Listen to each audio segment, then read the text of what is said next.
Sanskar melon. మామూలుగా అక్కయ్య class చాలా ఈజీగా ఎగ్జాంపుల్ కానీ ప్రాక్టికల్గా ఉంటుంది. వేడి బై క్లాస్ ఎప్పుడు సీరియసే.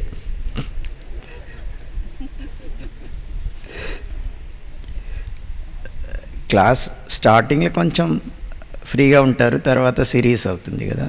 ఓకే, ఇప్పుడు వరకు సత్యుగం త్రేతాయుగం గురించి అక్కయ్య చాలా బ్యూటిఫుల్గా అన్నీ ఎక్స్ప్లెయిన్ చేస్తున్నారు.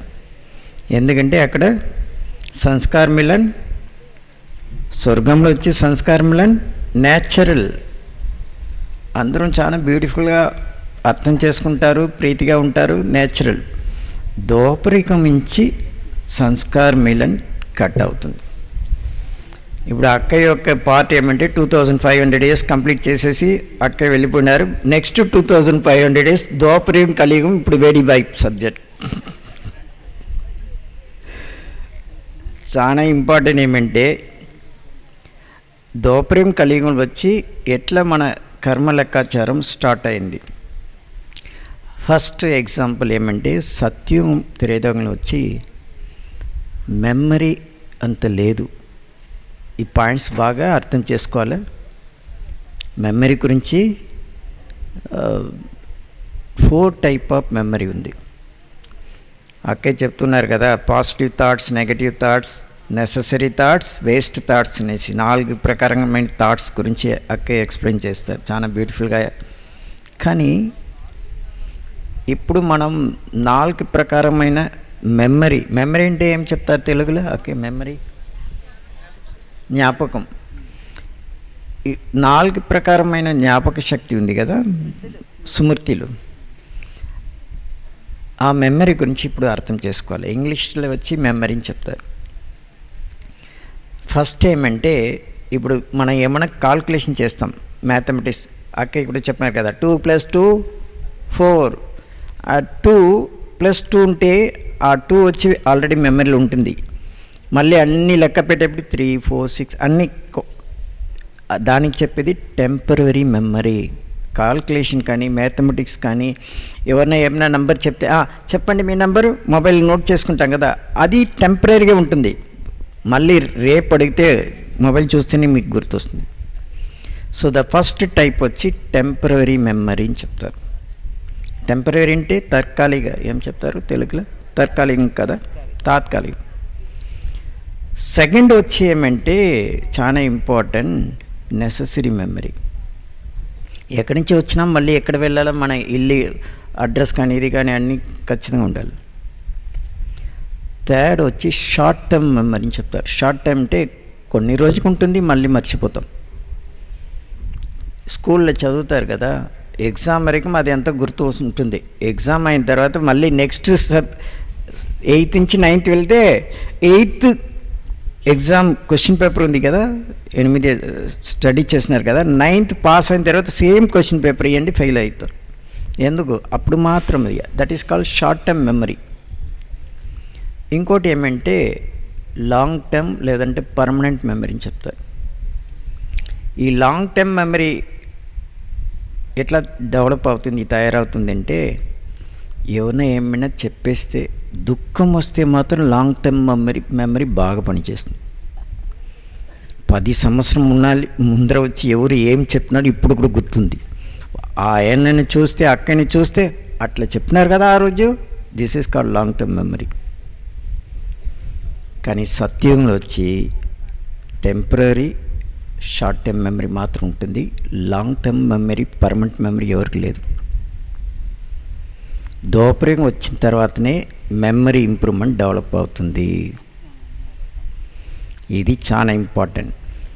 ఈ మెమరీతోనే మన గొడవ. ఇంత పరిస్థితి మాయారావణ చేసినదంతా మొత్తం ఏమంటే మెమరీ. అక్క ఇప్పుడు చెప్పినారు కదా మెమరీ చిప్, అక్కడి నుంచినే ప్రాబ్లం స్టార్ట్ అయింది. ఈ మెమరీ ఎట్లా పనిచేస్తుందంటే, ఫర్ ఎగ్జాంపుల్ సత్యంలో వచ్చి ఎవరైనా శరీరం వదులుతారు కదా, శరీరం వదిలితే ఎవరికైనా దుఃఖం వస్తుంది? సత్యం లేదు కదా. ఎందుకు? నెక్స్ట్ జన్మం ఎక్కడ వాళ్ళు తీసుకుంటారో ముందరనే వాళ్ళకి సాక్షాత్కారం కూడా అవుతుంది కదా. ఈ పరివారం నుంచి వదిలేసి నేను నెక్స్ట్ ఆ గర్భంలో ప్రవేశం అవుతున్నా అనేది వాళ్ళకి అర్థమవుతుంది కదా. కానీ ఇక్కడి నుంచి అక్కడ ఎంటర్ అయిన తర్వాతనే లాస్ట్ జన్మ మొత్తం ఒక్క పాయింట్ కూడా వాళ్ళకి గుర్తుకు రాదు. That is wonderful memory. మనకు అట్లా లేదు. లాస్ట్ జన్మలో ఎవరంతా చాలా మంచి సింగర్ ఉంటే, పండిట్ ఉంటే, ఈ జన్మలో పుట్టినప్పటి నుంచే డ్యాన్స్ సింగింగ్ ఎందుకు, ఆ మెమరీ కంటిన్యూ అవుతుంది. సత్యంలో ఒక్క జన్మంలో ఏం మనం అనుభవం చేస్తామో ఆ మెమరీ నెక్స్ట్ బర్త్లో కంటిన్యూ లేదు. మెమరీ అంటే అది కొంచెం వాల్యూమ్ లేదు, వాల్యూమ్ లేదు. అంటే సత్యయుగంలో ముందు జన్మలోది జ్ఞాపకాలు మళ్ళీ జన్మకి ఉండవు అని. ఇక్కడ కలియుగంలోనైతే ముందు జన్మలో ఏదైనా ఆర్ట్ అది నేర్చుకున్నారు, అది ఈ జన్మలోకి కూడా క్యారీ ఫార్వర్డ్ అవుతుంది, మళ్ళీ జ్ఞాపకం ఉంటుంది. ముందు జన్మలో డాన్సర్, ఇప్పుడు మళ్ళీ డాన్స్ చేస్తారు. ముందు జన్మలో మ్యూజిక్, ఇప్పుడు మళ్ళీ మ్యూజిక్ ఉంటుంది. ముందు జన్మలో మిలిటరీ, ఇప్పుడు మళ్ళీ మిలిటరీలో వెళ్తారు అలా. కానీ ఇక్కడ కలియుగం వచ్చి చాలా దుఃఖి ఎవరుంటే, ఎవరికి మెమరీ పవర్ ఎక్కువగా ఉంది వాళ్ళైతే చాలా దుఃఖి అవుతారు. కలియుగంలో అర్థమైందా మీకు? అర్థమైందా లేదా? ఎక్కువ జ్ఞాపకం ఉండేవాడికి ఎక్కువ దుఃఖాలు ఉంటాయంట. అందుకే బాబా వచ్చి మనకి ఏం లెసన్ అంటే సబ్ కుచ్ భూల్ జావ్. ఏమెంత చదివినారో శాస్త్రాలు పురాణాలు అన్నీ మర్చిపోయి నేను ఎందుకు చెప్తున్నానంటే, ఈ జ్ఞాపకం ఉంది కదా మెమరీ, అక్కడి నుంచి ప్రాబ్లం స్టార్ట్ అవుతుంది. భూల్నా అంటే మర్చిపోవాలంటే దానికే బాబా అశరీరిక అండి, శరీరం నుంచి డిటాచ్. శరీరం ఉంటేనే శరీర సంబంధం కానీ ఏమంతా జరిగిందో అన్నీ గుర్తుకొస్తుంది. యోగాభ్యాసం ఎందుకంటే ఈ పర్మనెంట్ మెమరీ కానీ 63 జన్మలు చేసిన పాపం కానీ విక్రమ్ కానీ పూర్తి భస్మం కావాలంటే ఆ మెమరీ ఒకటి కూడా మళ్ళీ రిపీట్ కాకూడదు. మీకు అర్థమైందా అన్నయ్య చెప్పింది? సంగమ యుగంలో మనం యోగం ఎందుకు చేస్తున్నామంటే పాత మెమరీలన్నీ మళ్ళీ రిపీట్ అవ్వకుండా పూర్తిగా డిలీట్ అనమాట. ఇప్పుడు ఫర్ ఎగ్జాంపుల్, కానీ కలియుగంలో ఏమంటే ఎవరికి మెమరీ పవర్ బాగా ఉంటుంది వాళ్ళకి ఎక్కువ శాలరీ, మంచి పొజిషన్, ఎగ్జాంపుల్ ఫస్ట్ ర్యాంక్. అందుకే బాబా ఇక్కడ ఏం చేసినంటే ఎవరంతా ఎక్కువ చదువులేదు వాళ్ళంతా సెలెక్ట్ చేసి చాలా హైయెస్ట్ పోస్టింగ్కి సత్యుకి పంపిస్తారు. మీకు అర్థమైందా పాయింట్? కలియుగంలోనైతే ఎక్కువ జ్ఞాపక శక్తి ఉండేవాడికి ఎక్కువ డిగ్రీలు, ఎక్కువ పోస్టులు ఇస్తారు, ఎక్కువ శాలరీ ఇస్తారు. బాబా ఏమో అన్ని చదివినవి కూడా మర్చిపోండి అని అంటారు. అందుకని ఏమీ చదవని వాళ్ళని బాబా సెలెక్ట్ చేసుకొని వాళ్ళని పెద్ద పోస్టులో పెట్టారు. దాదీలు దీదీలు అందరూ, వాళ్ళకేమో సత్యయుగంలో ఎక్కువ పోస్ట్ ఇస్తారు. ఫర్ ఎగ్జాంపుల్ బాబా ఎట్లా చేసిన అంటే రాజుభాయ్ మురళీ డిపార్ట్మెంట్ ఆయన షేర్ చేసిన ఒక పాయింట్. నేను స్కూల్ కూడా ఎట్లా ఉంది, ఎట్లా అక్కడ జరుగుతుంది నాకేం తెలీదు, చదవలేదు. కానీ నన్నే వచ్చి మురళీ డిపార్ట్మెంట్కి హెడ్గా పెట్టి అందరూ ప్రపంచం మొత్తం మురళీ అంటే బాబా ఒక జ్ఞానం షేర్ చేసేకి నన్ను నిమిత్తం పెట్టినారు. ఎవరంతా గోల్డ్ మెడల్ చాలా బాగా డిగ్రీ అంతా పాస్ చేసినారో వాళ్ళందరూ సూరజ్ భాయ్ కానీ ఆత్మ ప్రకాష్ భాయ్ కిచెన్కి పంపించేసినారు బాబా. ఒకసారి రాజుభాయ్ చెప్పారంట, అర్థమైంది కదా మీకు? అర్థమైందా?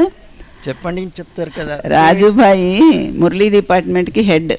ఆయన అసలు స్కూల్ ఎలా ఉంటుందో కూడా చూడలేదంట, చాలా పల్లెటూరు నుండి వచ్చాడు.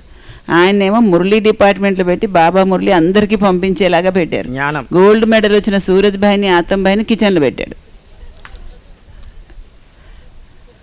థర్డ్ స్టాండర్డ్ కూడా చదువులేదు, జానకిదాది డిస్కంటిన్యూ. చూస్తే ప్రపంచం మొత్తం విశ్వ కళ్యాణకారిగా చేసేసినారు. బాబా నెక్స్ట్ మురళి ఏదంటే క్లాస్ ఉంటే జానకిదాది. ఎంత వండర్ఫుల్ చూడండి, నాట్ ఈవెన్ థర్డ్ స్టాండర్డ్. దాది థర్డ్ క్లాస్ కూడా చదవలేదు, కానీ జానకి దాదిని విశ్వవ్యాప్తంగా జ్ఞానం అందరికీ చెప్పడానికి పంపించారు. బాబా తర్వాత అంతగా గుహ్యంగా చెప్తారంటే జానకి దాదియే. మామూలుగా మురళి రోజు మనం సాకార మురళి వింటాం కదా, సాకార మురళిలో వచ్చి అన్ని పాయింట్స్ మనకు గుర్తుందా అంటే లేదు. కానీ మెయిన్ ఎసెన్స్ కూడా గుర్తు ఎవరికి రాదు, క్వశ్చన్ ఆన్సర్ మాత్రం అందరికి గుర్తుకొస్తుంది. ఆ క్వశ్చన్ ఆన్సర్ సాకార మురళిలో ఎవరు తయారు చేసినారంటే మన్మోహని దీది. కానీ మన్మోహని దీది స్కూల్ కూడా చదవలేదు. ఎవరు చదవలేదో వాళ్ళతోనే సాకార మురళి క్వశ్చన్ అండ్ ఆన్సర్ తయారైంది. రాజీభాయ్ అది ఎడిట్ కూడా చేసేలేదు, ఎట్లా దాది రాసి పెట్టినారో జస్ట్ కాపీ అండ్ పేస్ట్. అయితే బాబా మురళీలో మనకు ఏది గుర్తుండకపోయినా సారాంశం గుర్తుండకపోయినా ప్రశ్న జవాబు గుర్తుంటుంది కదా.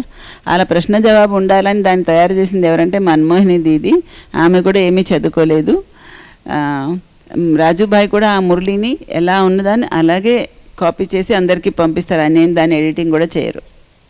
వాస్తవంగా ఇది ఎందుకు షేర్ చేస్తుంటే మెమరీ ఎవరికి ఎక్కువగా ఉంటుందంటే ఎవరు ఎక్కువగా తప్పు పని చేస్తారో, రాంగ్ చేస్తారో, అబద్ధం చెప్తారో వాళ్ళకి మెమరీ ఎక్కువ ఉంటుంది. వింటున్నారా? ఎందుకంటే సపోజ్ నేను ఈరోజు ఏమో అబద్ధం చెప్పేసినాను, ఎవరితో షేర్ చేసినాను, ఇట్లా అయింది, మళ్ళీ అది గుర్తుపెట్టుకోవాలి. ఇంకా ఎవరిని అడిగితే కూడా అదే చెప్పాలి, చేంజ్ చేయకూడదు.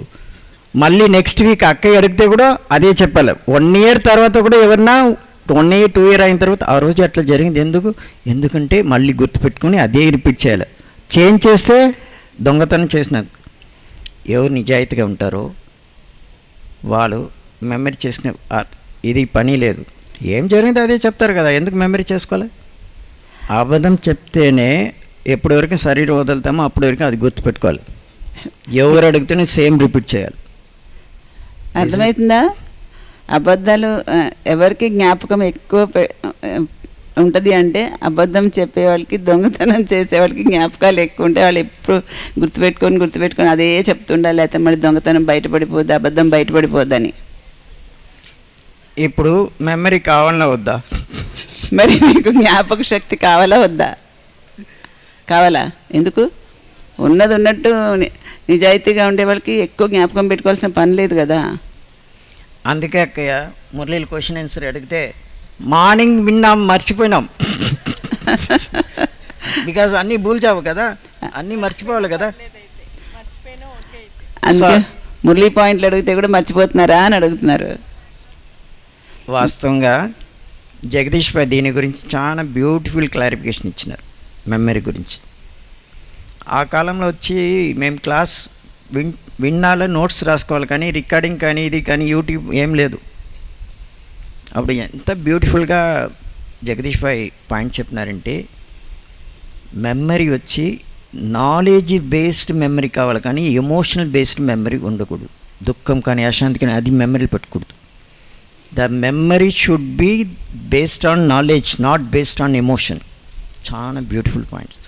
అయితే జగదీష్ భాయ్ ఒక చాలా మంచి రహస్యం చెప్పారు. ఆ రోజుల్లో ఏం రికార్డింగ్లు అవి ఇవి ఉండేవి కాదు, క్లాస్ జరిగితే రాసుకునేవాళ్ళం అంతే. అదే జగదీష్ భాయ్ అన్నారట, జ్ఞానం ఆధారంగా ఉండేటువంటి జ్ఞాపకం ఉండాలి మనకి, జ్ఞాపక శక్తి.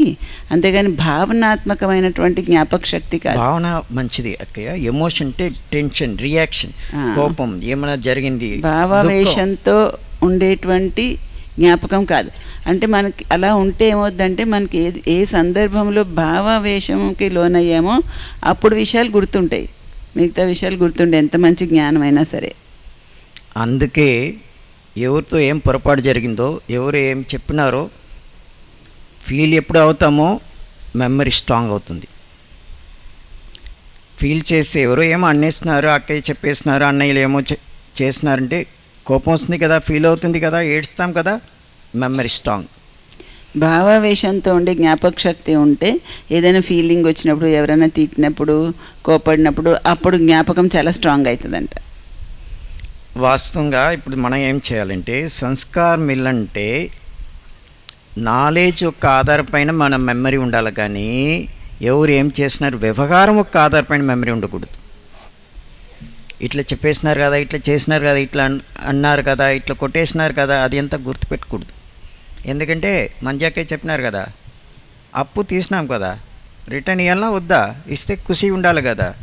This is the very important. Memory అనేది ఏమంటే బాబా చెప్పే జ్ఞానం కానీ, తిరికాల దర్శి కానీ, నాలెడ్జ్ యొక్క ఆధారపైన మెమరీ ఉండాలి, కానీ ఎమోషన్ కానీ, వ్యవహారం కానీ ఇదంతా పనికిరాదు. అన్నయ్య చెప్పింది మీకు అర్థమైందా? సంస్కారాలు కలుపుకోవాలి అంటే జ్ఞానం ఆధారంగా ఉండే మెమరీ, జ్ఞాపక శక్తి ఉండాలి. అంతేకాని భావావేశానికి లోనైనప్పుడు ఉన్న విషయాల జ్ఞాపక శక్తి కాదు. చాలా ఇంపార్టెంట్ ఈ పాయింట్స్ అర్థం చేసుకోవాలి.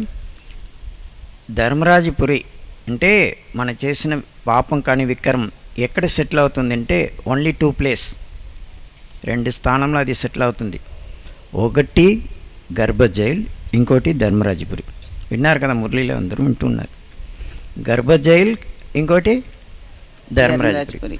ఓకే, ద్వాపరయుగంలో మళ్ళీ సత్యం నుంచి మనం వామ మార్గం వచ్చిన దేవతలను చెప్తారు కదా, అది అంత డీటెయిల్ వద్దు. ఎప్పుడు మనం ద్వాపరయుగం ఎంటర్ అయినామో అప్పుడు ఏం జరిగింది, ఫస్ట్ జన్మంలో వచ్చి వికారం చేసినాము, పాపం అంతా చేసిన తర్వాత ఆ శరీరం వదిలేసి నెక్స్ట్ గర్భంలో ప్రవేశం అవుతాం కదా, అక్కడ లోపలనే గర్భం మీద జైలు కదా. ఎందుకు వికారంతో జన్మం తీసుకుంటే దుఃఖం, దృష్టితో యోగ బలంతో జన్మం తీసుకుంటే గర్భ జైలు లేదు, గర్భ మెహల్. సత్యంలో వచ్చి గర్భంలో కూడా దుఃఖం అనేది ఎవరికి లేదు.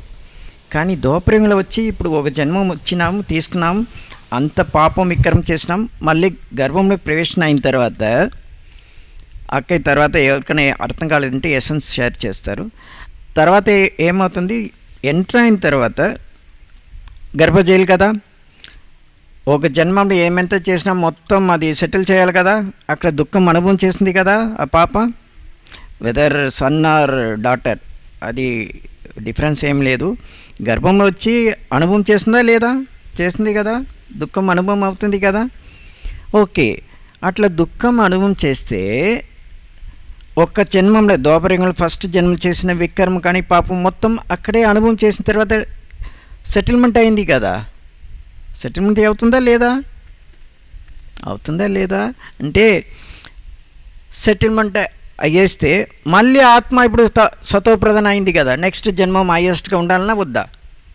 బ్యూటిఫుల్, సెటిల్ అయింది, మళ్ళీ మంచి జన్మం, మళ్ళీ నెక్స్ట్ జన్మం కూడా గర్భంలో సెటిల్ చేసేసి నెక్స్ట్ బర్త్ ఇంకా మంచిదిగా వస్తుంది కదా. కానీ ఎందుకు ఇంత దిగి వచ్చినాం, ఎందుకు ఇప్పుడు ఇంత దుఃఖం అనుభవం చేస్తాం? ఇది క్వశ్చన్. మనము చేసిన కర్మల యొక్క ఫలితాన్ని అయితే గర్భజైల్లో లేదంటే ధర్మరాజపురిలో అనుభవిస్తాం. ఒక ఆత్మ ఒక జన్మలో కొన్ని కర్మలు చేసింది, అది మళ్ళీ ఆ జన్మ పూర్తయిపోక వెళ్ళి ఇంకొక దగ్గర గర్భంలో ప్రవేశించింది.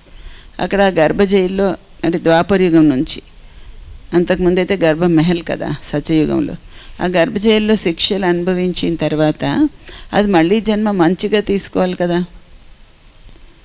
ఇప్పుడు ఒకవేళ మళ్ళీ జన్మలో అది ఏదైనా వికర్మలు చేసింది, మళ్ళీ జన్మ తీసుకున్నప్పుడు అది గర్భంలో అనుభవించేసాక మళ్ళీ జన్మ మంచిగానే ఉండాలి. అలా కాకుండా ఎందుకు ఆత్మ దిగిపోతూ వస్తుంది అని, గర్భజైల్లో శిక్షలు అనుభవించి పూర్తయిన తర్వాత కూడా ఎందుకు ఆత్మ కిందకి దిగిపోతూ వస్తుంది? సంస్కార్ ఫార్వర్డ్ అవుతుందా, సంస్కార్ ఫార్వర్డ్నా లేదు మెమరీ ఫార్వర్డ్ అవుతుందా, మళ్ళీ అది కూడా డౌట్. ఓకే, వాస్తవంగా ఏమంటే ఇది చాలా ఇంపార్టెంట్, ఇది అర్థం చేసుకోవాలి.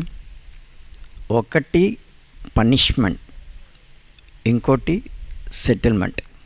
ఈ 2 పాయింట్స్ బాగా అర్థం చేసుకోవాలి, గుర్తుపెట్టుకోవాలి. ఇది మెమరీ గుర్తుపెట్టుకోవాలి. ఇది ఒకటి పనిష్మెంట్, ఇంకోటి సెటిల్మెంట్. తెలుగులో ఏం చెప్తారు? సేమ్ ఇంగ్లీష్ కదా. అంటే ఎందుకు మళ్ళీ ఆత్మ దిగిపోతుంది అంటే 2 రకాలు ఉంటుంది. ఒకటి శిక్ష, రెండోదేమో సెటిల్మెంట్ అంటే క్లియర్ అవ్వడం. ఫర్ ఎగ్జాంపుల్ గవర్నమెంట్ కానీ పరిష్కరించబడడం సెటిల్మెంట్ అంటే. గవర్నమెంట్ కానీ పోలీస్ కానీ ఇది కానీ ఇంటర్నేషనల్ లా అండ్ ఆర్డర్ ఏం చేస్తుందంటే, ఇప్పుడు ఎవరో దొంగతనం చేసేస్తున్నారు లేదా ఎవరిని కూని చేసేస్తున్నారు. సపోజ్ నేను ఆయనను వచ్చి మర్డర్ చేసేసినాను. తర్వాత ఏమంటే ఇప్పుడు కర్మ లెక్కాచారం ఎవరికి ఉంది? నాకు ఆయనకి మాత్రం ఉంది. ఎందుకు? నేను ఆయనను ఏమో రీజన్ వదలండి, రీజన్ తర్వాత చూస్తాం. నేను మర్డర్ చేసేసినాను. ఇప్పుడు కర్మ లెక్కాచారం ఇద్దరికి మాత్రం ఉంది కదా. కానీ ఆయన శరీరం వదిలేస్తున్నారు. సమాజంలో ఉండే వాళ్ళు అందరం కలిసి, పోలీసు కోర్టు అందరం కలిసి నన్ను పెట్టుకొని నన్ను జైల్లో వేస్తారు. వాళ్ళకి ఎవరికి నేను ఏం చేయలేదు కదా. ఏమైనా చేస్తున్నా? ఎవరికి దుఃఖం లేదు, ఏం చేయలేదు. ఆ ఒక్క వ్యక్తితో నాకు కోపం వచ్చింది, యుద్ధం జరిగింది, ఫైటింగ్, మళ్ళీ ఆయన వచ్చి నేను మర్డర్ చేసేసినాను, చంపేసినాను. ఇప్పుడు ఆయనతో నాకు కర్మ లెక్కాచారం ఉందా, లేదు వాళ్ళ ఇంటి ఉండేవాళ్ళు పోలీస్ కంప్లైంట్ ఇచ్చి పోలీసు కోర్టు కేసు అందరూ వచ్చి ఒక్క వ్యక్తితో నేను చేస్తే ఎంత సమాజం ఉండే న్యూస్ పేపర్లో వస్తుంది, ఇట్లా మర్డర్ చేసి అందరూ చదువుతారు, ఎంతమందికి వెళ్తుంది కదా. వాళ్ళందరూ ఏం చేస్తున్నారు, వాళ్ళతో నాకు ఏమైనా కర్మ లెక్కాచారం ఉందా? అర్థమైందా ఇది? సో ఉందా?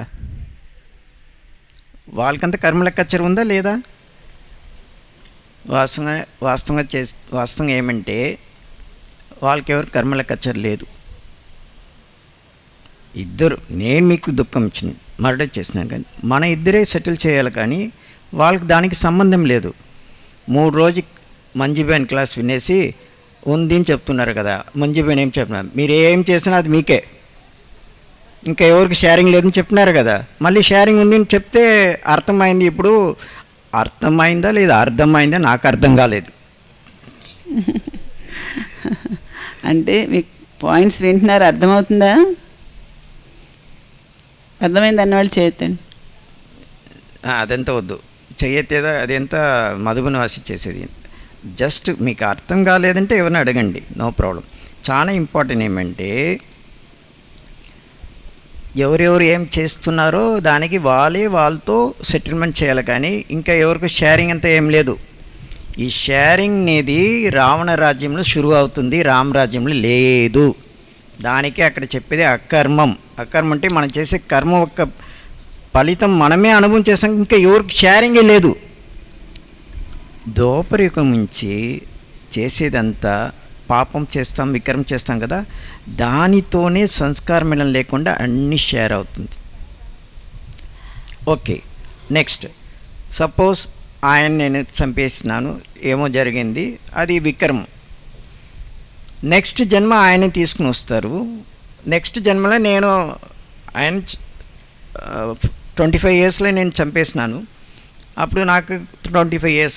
ఓకే, నేను 60 years వచ్చే లోపల ఆయన వచ్చి మళ్ళీ ఇంకా 30 years తర్వాత ఆయన లారీ తీసుకుని వచ్చి లారీ డ్రైవర్కి వచ్చి నన్ను చంపేస్తారు. On the spot road accident, నేను సరైన వదిలేసినాను. మళ్ళీ అందరూ ఏం చేస్తారు, ఆయన పట్టుకుని జైల్లో వేస్తారు. కానీ ఆయన చేసింది ఏంది, సెటిల్మెంట్ కోసం చేస్తున్నారు పాపం ఆయన కూడా తెలియదు ఇది. ఎందుకు నెక్స్ట్ జన్మలో గుర్తు రాదు కదా. ఎందుకు నేను డ్రైవింగ్ చేసేప్పుడు తాగేసి డ్రైవింగ్ చేసి ఆయన మీన్స్ యాక్సిడెంట్ జరిగింది, ఎవ్రీథింగ్. అందుకే అక్కయ్య చెప్పినారు ఏమంటే without reason nothing will happen. ఎవరైనా వచ్చి మీ ఇంట్లో మీతో సంబంధం పెట్టుకున్నారు, పుట్టినారు, లేదా ఎవరితోనో మీరు మిలన్ చేస్తా అంటే రీజన్ లేకుంటే ఒక్కరు కూడా మనం ముందుకు వచ్చే సాధ్యమే లేదు.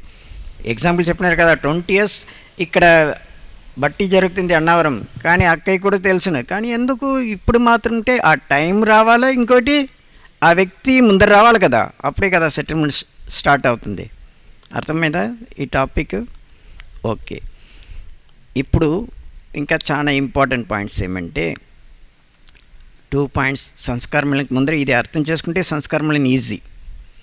ఒకటి పనిష్మెంట్, ఇంకోటి సెటిల్మెంట్.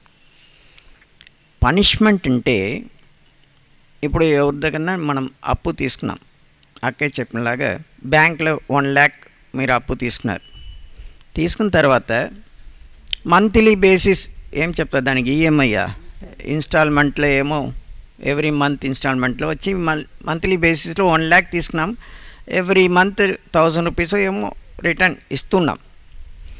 కానీ ఎవ్రీ మంత్ మనం ఎంత పే చేయాలంటే 1 lakhకి 1000 rupees లేదు, ఎక్స్ట్రా ఇంట్రెస్ట్ యాడ్ చేయాలి కదా. ఎంత తీసుకున్నామో అప్పు దానికి వడ్డీ ఏం చెప్తారు, వడ్డీ ఖచ్చితంగా వేయాలి కదా. సో దోపరయుగం నుంచి ఒక్కొక్క జన్మ మనం గర్భంలో ఏదైతే అనుభవం చేస్తామో అది వడ్డీ, ఇంట్రెస్ట్ అసలు అట్లే ఉంటుంది. 1 lakh మనం అప్పు తీసినాం కదా, అది అట్లే ఉంటుంది. ఎవ్రీ జన్మలో కొంచెం వడ్డీ మాత్రం తీసి ఎంత లేట్ అవుతుందో అంత వడ్డీ పెరుగుతుంది కదా. అన్ని అసలు అట్లే ఉంటుంది. అది ఎక్కడ సెటిల్ అవుతుందంటే అది ధర్మరాజపురి. ఇప్పుడు అర్థమైందిగా, సెటిల్మెంట్ ధర్మరాజపురి. పనిష్మెంట్ ఒక్కొక్క గర్భంలో ఒక్కొక్క జన్మంలో పనిష్మెంట్ తీసుకుని వస్తున్నాం, కానీ సెటిల్మెంట్ కాలేదు ఇప్పుడు వరకు.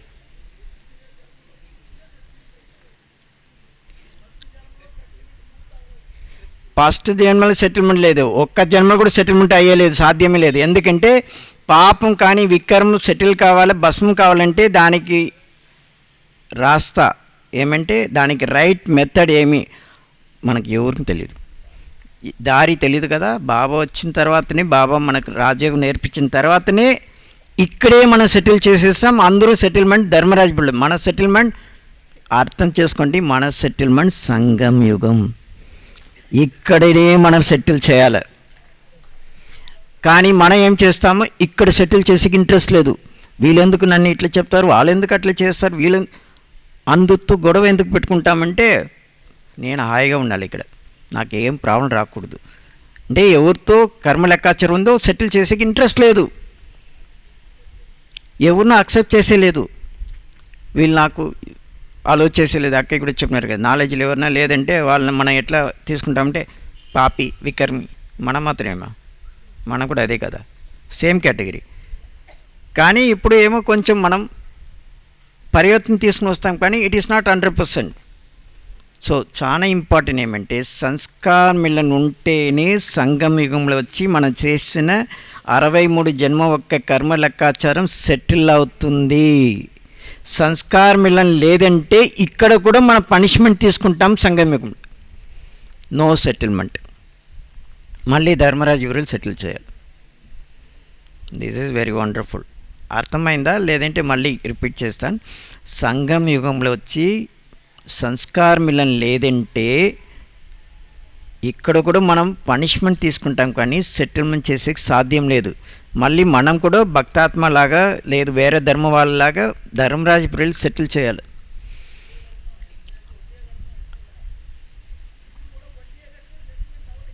ఇప్పుడు కూడా వడ్డీ ఇస్తే మళ్ళీ ఎప్పుడు అసలు అంటే ప్రిన్సిపల్ అమౌంట్. అందుకే చాలా ఇంపార్టెంట్ ఏమంటే సంస్కారములను ఎందుకు ఉంటే అందరితో ఏమంతా తీసుకున్నామో వాపస్ రిటర్న్ ఇవ్వాలంటే అందరిపైన శుభభావన శుభకామన పెట్టాలి, దృష్టి కూడా అంత బాగుండాలి. అందరితో కలిసి మెలిసి ప్రీతిగా మాట్లాడాలి, లౌకిక్ కానీ అలౌకిక్ కానీ. అట్లా లేదు అలౌకిక్ పరిమాణం మంచిగా అక్కయ్య ఓం శాంతి లౌకిక్ చూసి ఎందుకు నో. సదాకాలం మనం వచ్చి దేవత కావాలి. అక్కయ్య చెప్పినారు అట్లా. మనం ఏం చేస్తామంటే మంచి వాళ్ళని చూస్తే మంచిగా. ఇంకో చాలా ఇంపార్టెంట్ పాయింట్ ఏమంటే ఈ సంస్కారములను ఎట్లా పనిచేస్తుందంటే ఎవరికంతా మ్యాథమెటిక్స్ బాగా వస్తుందో, మ్యాథమెటిక్స్ అనేది తెలుసు కదా, గణిత లెక్కలు, వాళ్ళకి అర్థమవుతుంది. ప్లస్ మైనస్ అని చెప్తారు కదా, ద పర్ఫెక్ట్ నెంబర్ ఏం మ్యాథమెటిక్స్లో పర్ఫెక్ట్ నెంబర్ అంటే తెలుసునా? పర్ఫెక్ట్ అంటే ఎస్ పర్ఫెక్ట్ నెంబర్ ఏమి 5 8 అష్టరత్నాన్ని 8 చెప్తారు, అన్నయ్య చెప్పేసినారు correct. 0 is the perfect number. ఎందుకంటే 0కు పాజిటివ్ లేదు నెగటివ్ లేదు, ప్లస్ ఆర్ మైనస్ 0 లేదు. నంబర్ ఏమైనా తీసుకోండి +1 -1 ఉంటుంది, +10 20 ఏమైనా కానీ ప్లస్ మైనస్ ఉంటుంది, కానీ 0కు మాత్రం ప్లస్ లేదు మైనస్ లేదు. అందుకే పరమాత్మ శివబాబా 0, ప్లస్ లేదు మైనస్ లేదు. దుఃఖం కానీ అశాంతి కానీ కర్మ లెక్కాచారం కానీ శివబాబాకి లేదు. అందుకే బాబా మనకేం నేర్పిస్తారంటే మీరందరూ 1, శివబాబా వచ్చి 0, 1 పక్కన ఎన్ని 0 మీరు వేసుకుంటారో అంత మీకు అన్నీ పెరుగుతుంది. అవును, 1 నెక్స్ట్ 0 ఇంకో 0 ఇంకో 0 ఇంకో 0, మనం 1 కదా. So 0 is the perfect number. Okay. కానీ కలియుగం ఏమైందంటే రావణ రాజ్యంలో వచ్చి ఒక్కటి కూడా పర్ఫెక్షన్ లేదు, no perfect. God is perfect మనం చెప్తాం, ఎందుకు 0. దోపరిగం నుంచి ఇదంతా లా భలే, అది రాజా అప్పుడు రాజ్యాంగం కదా, అప్పుడు వాళ్ళు రూల్స్ అండ్ రెగ్యులేషన్ ఏం పెట్టినారో అక్కడి నుంచి మీరు తీసుకోండి. స్టేట్ లా కానీ సెంట్రల్ లా కానీ ఇంటర్నేషనల్ లా కానీ ఏమైనా తీసుకోండి, ఒక్క లా కూడా కర్మ హిసాబ్ కితాబ్ ఉంది కదా, ఒక్కొక్కరు కార్మిక అకౌంట్ సెటిల్మెంట్ ఒక్క లా కూడా సెటిల్ చేసేకి సాధ్యం లేదు. ఫస్ట్ ఎగ్జాంపుల్ చూడండి, మళ్ళీ నేను ఆయన చంపేసినాను మర్డర్ చేసినాను అంటే ఇద్దరికి కర్మ లెక్కాచారం సెటిల్ చేయాలి. కానీ ఆయన లేదు కదా, ఆయన బతికుంటే కదా ఆయన మళ్ళీ రివెంజ్ ఏమైనా చేయొచ్చు. ఆయన సరైన వదిలేసి వెళ్ళిపోయినారు. కానీ నాకు పనిష్మెంట్ అందరూ కలిసి ఇస్తారు. సో మళ్ళీ ఏమవుతుందంటే వాళ్ళ అందుతో నాకు కర్మ లెక్కాచారం వస్తుంది. మళ్ళీ వాళ్ళకి నేను రిటర్న్ ఇవ్వాలి కదా, సెటిల్ చేయాలి కదా. సో ఒక్క లా కూడా వచ్చి కర్మ కా హిసాబ్ కితాబ్ ఏముందో సెటిల్ చేసేకి సాధ్యమే లేదు. అందుకే బాబా వాళ్ళందరూ చెప్పిన మత్ అంటే జితనా లోగే ఉతనా మత్. అభిప్రాయం కూడా ఒక్కొక్కరికి ఒక్కొక్క అభిప్రాయం ఉంటుంది. కానీ బాబా వచ్చి నేను మాత్రం శ్రీమత్ మీకు ఇస్తున్నాను, శ్రేష్టమైన డైరెక్షన్ మత్. దానితోనే విక్రమ కానీ పాపం కానీ భస్మం అవుతుంది. సో ఫర్ ఎగ్జాంపుల్ ఒక నంబర్ 10 లోపల ఏమైనా ఒక నంబర్ చెప్పండి. ఆ నంబర్ సపోజ్ 7 దాంతో ప్లస్ నంబర్ ఏది యాడ్ చేస్తే మనకు పర్ఫెక్ట్ నెంబర్ వస్తుంది. 7 నంబర్ ఉంది, దానితో పర్ఫెక్ట్ నెంబర్ వచ్చి 0. 7తో మన యాడ్ చేయాలన్నా లేదు మైనస్ చేయాలి, ఏం చేస్తే 0 వస్తుంది? మైనస్ చేయాలి కదా, మైనస్ చేయాలి కదా. 7 అంటే -7, 7 - 7 = 0. పర్ఫెక్ట్ అయిందా? ఇప్పుడు అర్థం చేసుకోండి, చాలా ఇంపార్టెంట్. ఏమంటే ఒక్కొక్క పరివారంలో సపోజ్ ఒక ఫ్యామిలీ ఉంది. ఒక ఫ్యామిలీ అంటే ఏమేమి కావాలా, ఇల్లు అంటే ఏమేమి కావాలంటే అందరు చెప్పేస్తారు. Kitchen, bedroom, hall, toilet, bathroom. ఇంకా ఏమైనా కావాలన్నా, ఇంకా ఏమైనా ఎక్స్ట్రా కావాలంటే వరండా, అది ఏమో. కానీ దిస్ ఇస్ బేసిక్, ఇది కావాలి కదా. కానీ ఇప్పుడు బెంగళూరులో సిటీలో అంతా ఏమంటే కిచెనే లేదు. 2HBK అని చెప్తారు కదా. ఇప్పుడు కే లేదు, కే అంటే కిచెన్. 1 BHK అంటే 1 బెడ్రూమ్, హాల్, కిచెన్. ఇప్పుడు ఏమైందంటే నో బెడ్రూమ్, ఇది కిచెన్ లేదు. అందరూ హోటల్ భోజనం తీసుకుని వచ్చారు, పార్సల్ ఫోన్ చేస్తే వస్తుంది కదా, ఏమేమో ఉంది కదా, ఏం పేరు అది, జొమాటో, అక్కే చెప్తారు చూడండి, ఫాస్ట్ ఫుడ్. వాళ్ళు జస్ట్ ఆర్డర్ చేసేసి కంపెనీ నుంచి వస్తారు. సో నో కిచెన్ లేకుంటే బెంగళూరులో ఇప్పుడు ఫ్లాట్ సేల్స్ చేస్తారు, అపార్ట్మెంట్, నో కిచెన్. కానీ పర్ఫెక్ట్ ఒక ఇల్లు అంటే ఏమేమి కావాలంటే మనకు అర్థమైంది, hall, bedroom, kitchen, toilet, bathroom. Okay, ఇది ఉంటేనే అది పర్ఫెక్ట్.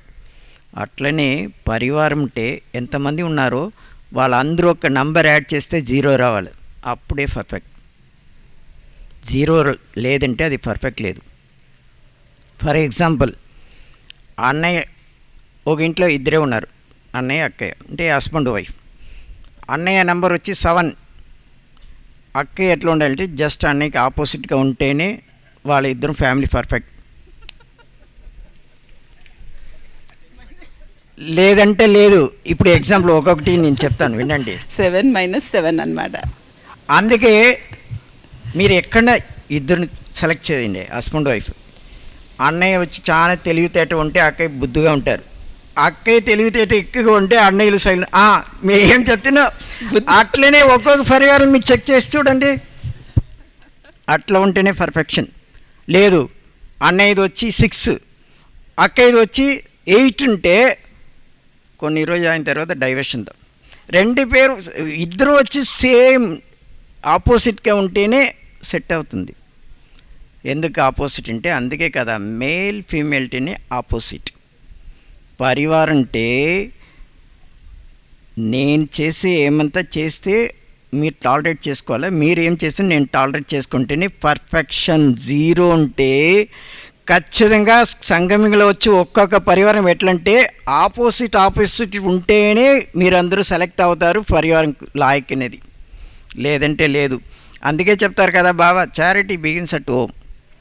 ఎవరితో మీకు దోపరించి అకౌంట్ సెటిల్ చేయాలో వాళ్ళందరూ వచ్చి ఈ కలియుగం అంతింలో వచ్చి ఒక్క పరివారంగా ఒక్క ఫ్యామిలీలో వచ్చేస్తారు.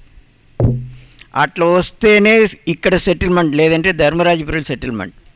ఎక్కడ సెటిల్ చేయాలో మనమే డిసైడ్ చేసుకోవాలి. అర్థమైందా మీ అందరికీ? కర్మల లెక్కలు చెప్తున్నారు అన్నయ్య.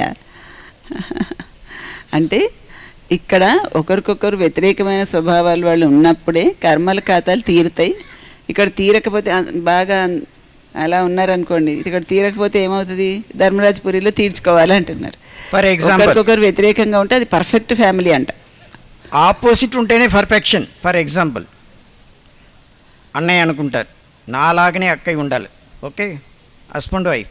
తర్వాత నేను చైల్డ్ గురించి, సన్ డాటర్ గురించి తర్వాత మనం డిస్కషన్ చేద్దాం. Just only 2, husband and wife. Okay, అన్నయ్య అనుకుంటాడు నాలాగనే అక్కయ్య కూడా చాలా తెలివితేటగా అక్యురేట్గా ఉండాలి.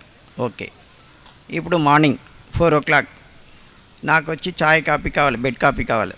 ఇప్పుడు నేనేం చెప్తాను, బెడ్ కాఫీ తీసుకున్నాండి. నాలాగే అక్కయ్య కూడా ఉంటే బెడ్ కాఫీ మీ తీసుకున్నాండి. ఎవరు తీసుకుని వచ్చేది ఇప్పుడు చెప్పండి? జొమాటో ఆర్డర్ చేసి జొమాటో చెప్పాలంట, జొమాటో ఆర్డర్ చేయాలంట. మళ్ళీ పరివారం లేదు కదా, అప్పుడు పరివారం కిచెన్ లేదు కదా, కిచెన్ ఉండదు. కిచెన్ ఉంటేనే అగ్నిసాక్షిగా ఎందుకు పెళ్లి చేసుకుంటారంటే, మా ఇంట్లో అగ్ని ఉంటే కిచెన్తో మేమిద్దరం కలిసి ఉంటాము, భోజనం ఎట్లా ఇద్దరం కలిసి అట్లే లేదు. ఇప్పుడు నాకు మీరు చేసింది బాగలేదు, హోటల్ తినేసి, అందుకే ఫ్యామిలీలో అంత కూడా కిచెన్ ఎందుకు పెడతామంటే ఆ అగ్ని నుంచి ఏమి వస్తుందో అది పరివారం ఉండే వాళ్ళు అందరూ స్వీకారం చేయాలి. కానీ ఒక్కరు ఇక్కడ కిచెన్లో ఇంట్లో ఉండేది తినేసి ఇంకో హోటల్ పనికిరాదు. ఫ్యామిలీ లేదు, అది సంస్కారంలో ఎట్లా జరుగుతుంది? అర్థమైందా మీ అందరికీ, మాతలకి? అంటే ప్రతి ఇంట్లో కిచెన్ ఉండాలి, ఆ కిచెన్లో వండింది ఇద్దరు తినాలి. వాళ్ళిద్దరికి పడట్లేదు, ఈవిడ చేసింది వాళ్ళకి నచ్చదు, వాళ్ళేం బయట తినేసి వస్తారు, అలా అయితే అది ఫ్యామిలీ ఏంటంటున్నారు. అందుకే బాగా అర్థం చేసుకోండి. అన్నయ్యలాగా అక్కయ్య ఉంటే 1 month కూడా బతికేకి సాధ్యం లేదు, డైవర్స్ చేసేసి ఇద్దరం వెళ్ళిపోతారు. సో సింపుల్ లాజిక్ ఏమంటే, నాకు జస్ట్ ఆపోజిట్గా ఉంటేనే, మీకు తెలిసిన సైన్స్, ఇప్పుడు మ్యాథమెటిక్స్ వదలండి, సైన్స్లో వచ్చి నార్త్ పోల్ ఉంటే ఏమవుతుంది? రిపల్షన్. నార్త్ సౌత్ ఉంటే అట్రాక్ట్ అవుతుంది కదా, ఆపోజిట్ పోలే అట్రాక్ట్ అవుతుంది.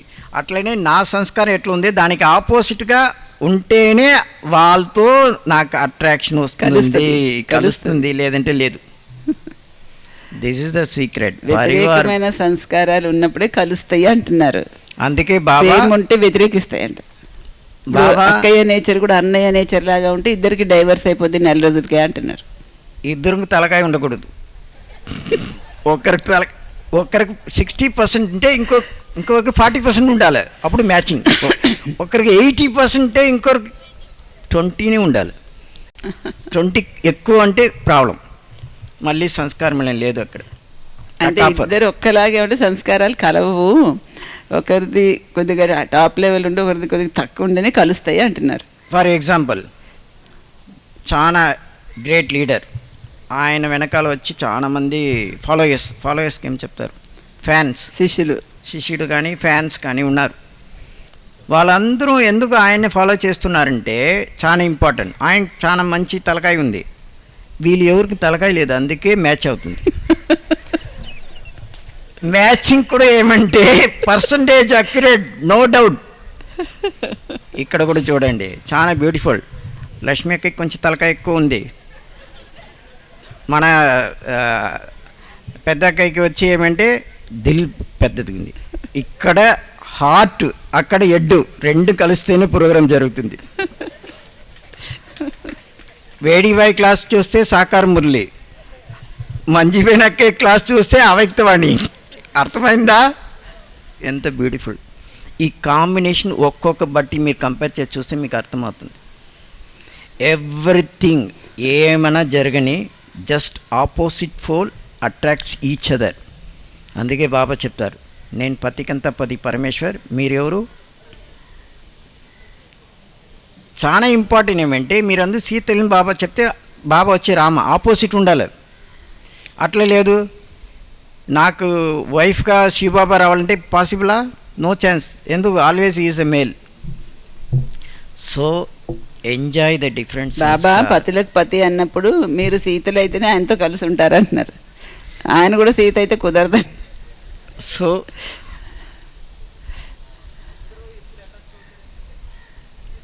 అందుకే బాబా బొక్కే ఇస్తారు కదా, బొక్కేలు వెరైటీ ఫ్లేవర్స్ ఉంటుంది. బాబా ఏం చెప్తారంటే, నేను వచ్చింది రాజ్యస్థాపన చేసే కోసం. రాజ్యస్థాపన అంటే అందరం కావాలి కదా, రాజా కానీ, ప్రజా కానీ, దాస్ కానీ, దాసదాసి కానీ, చండాల్ అందరం కావాలి కదా, అందుకే బాబాకి అది నచ్చుతుంది. అందరూ ఎట్లంతా వెరైటీస్, ఓకే రాజస్థాపన అవుతుంది. అందరూ ఈక్వల్ లేదు కదా, నంబర్ వార్ కదా. నంబర్ వార్ అంటే పర్ఫెక్ట్. ఒక్క నంబర్ లాగా ఇంకో నంబర్ ఉంటే సాధ్యమే లేదు. 1 2 3 4 ఉంటే నంబర్ కౌంట్ చేయాలి. అట్లనే నాలాగా ఇంకో వీళ్ళు కూడా ఉండాలంటే అర్థం చేసుకోండి, అజ్ఞాని. అది అవ్వదు, ఇట్స్ నాట్ పాసిబుల్, లానే లేదు. సో అట్లనే మనం వెరైటీగా ఉంటే కూడా ఎప్పుడు మీరు అక్సెప్ట్ చేసుకుంటారో అప్పుడే పవర్ టు అకామిడేట్ మీద లోపల వస్తుంది. పవర్ టు అకామిడేట్ కానీ పవర్ టు టాలరెన్స్ కానీ ఇదంతా ఎక్కడి నుంచి ఎట్లా వస్తుందంటే చారిటీ బిగిన్స్ అట్ హోమ్. ఇంట్లో ఉండే వాళ్ళని మీరు ఎట్లా అక్సెప్ట్ చేసుకుంటారో మనం చెప్తాం కదా, అందరిని సాటిస్ఫై చేయొచ్చు, కానీ మా ఇంట్లో ఉండేవాళ్ళు ఏం చేసే కాయలు ఎందుకు? మన టెస్ట్ పేపరే ఆయనతోనే ఉంది. ఒరిజినల్ టెస్ట్ పేపర్ ఇక్కడి నుంచినే స్టార్ట్ అవుతుంది, ఇంకెక్కడే లేదు. అందుకే వాళ్ళ దగ్గర సర్టిఫికేట్ తీసుకుంటేనే బాబా చెప్తారు కదా, స్వయం సర్టిఫికేట్, పరివార్ సర్టిఫికేట్, మళ్ళీ బాబా సర్టిఫికేట్ తీసుకోవాలంటే సంస్కార్ మిలన్ 100% తీసుకుని రావాలంటే అందరిని యాక్సెప్ట్ చేసుకోండి. ఎవరు ఎలా ఉన్నా వాళ్ళని మనం అంగీకరించాలి. వీడు బాలేరు వాళ్ళు బాలేరు అనకూడదు. డిఫరెంట్గా వెరైటీ ఆత్మలది వెరైటీ పార్ట్ ఉంటుంది. వెరైటీ ఉండడమే డ్రామా, అది యాక్సెప్ట్ చేయాలి అంటున్నారు. ఫర్ ఎగ్జాంపుల్ మీకు చాలా ఫేమస్గా ఎవరు ఉన్నారు వాళ్ళ గురించి జస్ట్ 1 or 2 ఎగ్జాంపుల్. ఏమంటే తమిళనాడులో చూసినారా, ఇళయరాజా అండ్ కన్నదాసన్ తెలుసు కదా అందరూ. సో బ్యూటిఫుల్ రైటర్, సాంగ్స్ ఆయన వచ్చి మోర్ దెన్ 10,000 సాంగ్స్ రాసినారు. ఆల్మోస్ట్ సౌత్ ఇండియా సాంగ్స్ మొత్తం ఆయన రాసిందే. తర్వాత అది ఈవెన్ తెలుగులో కూడా ట్రాన్స్లేషన్ చేసినారు. ఆయన అంత బ్యూటిఫుల్ సాంగ్స్ రాస్తారు, అన్నీ చేస్తారు, అంత టాలెంట్ ఉంది. కానీ ఆయన ఒక వైఫ్ ఎవరు తెలిసిన, ఆయన ఎన్ని సాంగ్స్ వినేకి ఇది లేదు ఆకి. That is the beautiful of the family. ఆయన మంచి సింగర్, మంచి భాషను ఇస్తారు, కానీ వాళ్ళ వైఫ్ అది వినేకి సాధ్యమే లేదు. That is called beautiful combination. అట్లనే మీరు చూడండి, అర్థమైందా మీకు? ఓకే. ఎవరంతా చాలా ఫేమస్గా ఉన్నారో వాళ్ళ వైఫ్ వచ్చి అడ్రస్ లేకుండా ఉంటేనే వాళ్ళు ఫేమస్. ఆయనలాగా వైఫ్ కూడా ఉంటే అంతే, ఛాన్సే లేదు. ఒకటి హార్ట్, ఇంకోటి హెడ్ ఉండాలి, అప్పుడే శరీరం బాగా నడుస్తుంది. 2 బ్రెయిన్లు ఉంటే కష్టం. 2 తలకాయ ఉండకూడదు, 2 హార్ట్ ఉంటేనే మళ్ళీ ఇద్దరు. అంటే ఒక శరీరంలో ఒక హార్ట్ ఒక బ్రెయిన్ ఉండాలి, అంతేగాని 2 బ్రెయిన్లు 2 హార్ట్లు ఉంటే కష్టం అంటున్నారు. అడవదు, ఇబ్బంది అవుతుంది. అట్లనే అలాగే పరివారంలో కూడా ఒకరు హృదయాన్ని వాడేవాళ్ళు, ఒకటి మెదడు వాడేవాళ్ళు ఉండాలి, అంతే. అర్థం చేసు 2 సమానం ఉంటే సెటిల్మెంట్ కాదు కదా, మైనస్ కావాలి కదా. అన్నీ అర్థం చేసుకున్నారు బాగా. 2 ఒకలా ఉంటే సెటిల్మెంట్ అవ్వదంటున్నారు. సో అర్థం చేసుకోండి, నాతో ఎవరంతా సంబంధంలో వస్తున్నారో, ఫర్ ఎగ్జాంపుల్ నన్ను చూసి అందరూ అన్నయ్య మీరు ఇంత బాగా జ్ఞానం చెప్తున్నారు అన్నీ ఎట్లా చెప్తారు కదా, కానీ నా మమ్మీ చూస్తే 1 క్లాస్ కూడా చదువులేదు, అంత బుద్ధు, ఇన్నోసెంట్. మీరు ఏమైనా చెప్తే కూడా గుర్తు ఉండదు మమ్మీ అట్లా, కానీ కొడుకు చూస్తే ఎట్లా, అట్లా ఉంటేనే అది కరెక్ట్. కానీ ఇట్స్ వెరీ ఇంపార్టెంట్. మీరు అందరూ చూడండి, జోన్ ఇన్ఛార్జ్ కానీ పెద్దవాళ్ళందరినీ చూడండి. మన అక్కే వస్తున్నారు, చెప్పండి పాయింట్లు పూర్తి చేయండి. చూస్తే ఎవరంతా దిల్ బాగుందో, ఎడ్యుకేషన్ ఎక్కువ లేదు, అందరూ ఫ్యామిలీ లాగా ట్రీట్మెంట్ చేస్తారో వాళ్ళే లీడర్ అవుతారు. మన యజ్ఞంలో హృదయం పెద్దదిగా ఉండి ఎక్కువ చదువు లేకుండా ఉండే వాళ్ళే లీడర్ అవుతారు, వాళ్ళే అందరిని హృదయపూర్వకంగా చూస్తారు అంటున్నారు. సో అలాగే ఉన్నారు కదా మన యజ్ఞంలో దాదీలు అందరూ కూడా, వాళ్ళు ఎక్కువేం చదువులు చదివేలే. ఇప్పుడు సంస్కార్ మిలన్తో సంగమిలో అన్నీ సెటిల్ చేయాలన్నా లేదు, మీకు యోగం కుదరలేదంటే నో ప్రాబ్లం, అట్లీస్ట్ అందుతో సంస్కార్ మిలన్ చేయండి, అందరూ ఒక ఆశీర్వాదం వస్తుంది, తర్వాత అదే సెటిల్మెంట్ ఇక్కడ జరుగుతుంది. అర్థమైందా? యోగం కుదరపోయినా పర్లేదు, కానీ సంస్కారాలు కలుపుకొని నడిస్తే కర్మల ఖాతాలన్నీ సెటిల్ అయిపోయి బాగా అవుతుంది. యోగంతో ఏం జరుగుతుంది, దీంతో కూడా అదే జరుగుతుంది. ఓకే.